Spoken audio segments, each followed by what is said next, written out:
the client come to us. We represent the owner, right? So, my intention is always to make sure the client gets the best advice. With all due respect to anybody, I always say that, and I'm going to keep saying it, the client is the most important thing. Vendors, subcontractors, local teams, anybody. First of all, I want to make sure that the clients gets the best advice. And again, I'm building for the clients like I'm building for myself, which my experience, they have somebody in their side they can trust. So the challenge for a lot of clients, for home buyers or people that want to remodel, they want to tear down, they want to build new construction, their challenge is that they have to find a builder they trust. And it's very difficult, right? So a lot of people, how do they find a builder? Hopefully maybe they have, a referral from someone, right? Like we get a lot of referrals from clients that we work with, but what do you do if you can't get a referral? If you don't have anybody that can recommend you a good quality builder or design build firm, what do? Then you go online and you meet with all those companies and you go for somebody that, you feel I can trust that person, or that's a nice person, but you don't know that person, right? For me, my number one advice, do not work with people you do not know. If you go online and you look for a builder, you look for developers, or any situation, general contractor, designer, architect, and I have for example, experience in the past where clients come to us and they talk to several designers, they talk to several builders, they talk to several GCs, and they are very confused. Everybody tells them something else. So I tell them, first of all, you should not talk to, too many people, because the only thing you're going to get from that is get confused, right? Do not go online into all those websites. Yelp, some people, it's mind-boggling. People actually looking for a GC, they think they're looking for restaurants. Come on. You cannot find a good quality GC from Yelp or from Home Advisor or from House, okay? You have to know the people that you work with. Tip number 2, okay? Do not ask for the price. I know a lot of people think because you have to remember, if somebody comes to you and give you a price for any type of job, any type of project you're looking for, that person is trying to sell you something. Nobody knows a price for something without sufficient architectural planning, without sufficient structural design, structural elements, value engineering.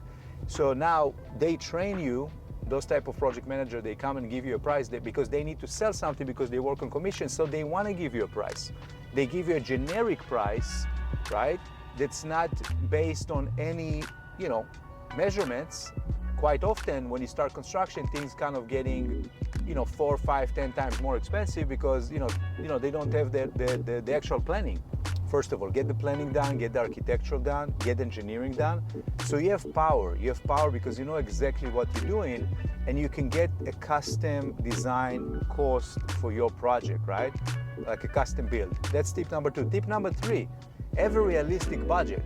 A lot of people, they try to see what they can get, and they have, they try to test out. They throw in a number out there. They know, let's say, for example, they know the project's going to cost them $2 million, but they try to see what they can get for $500,000, right?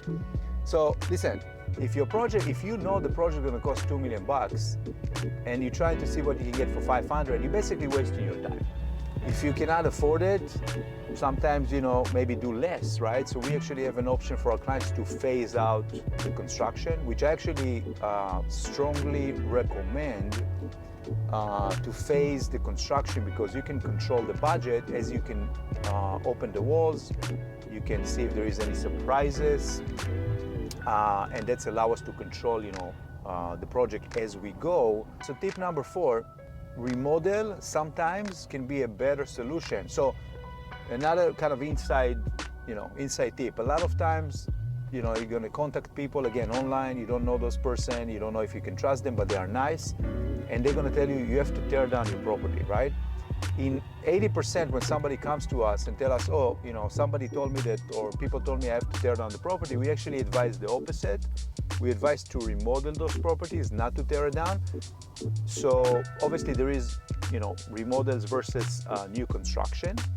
And sometimes the recommendation will be to tear down the property if the foundation, for example, is weak and cannot be saved, or if the property is, for example, we're building a house in Menlo Park, and the property was in a flood zone, and for the amount of additional square footage that we needed to add to the property, to the home, the city would not allow, would not approve that, right? So it would be required, to redo the entire foundation, which in that case just concluded, this property is a tear down, right? Usually, if we suspect that the foundation is damaged tremendously, we'll get a foundation report, and that's going to tell us what is the quality of the foundation, if it can be saved, and if it can be remodeled in a safe way.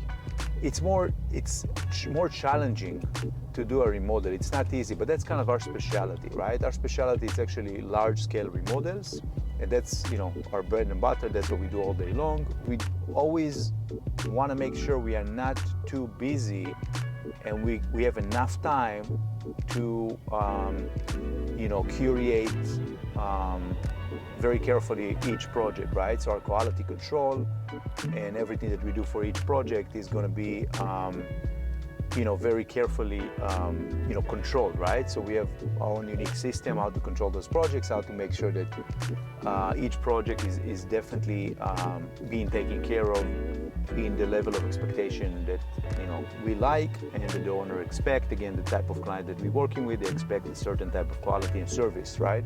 So that's kind of the general tips. If you want to remodel, again, right now, 2024 is going to be a busy year.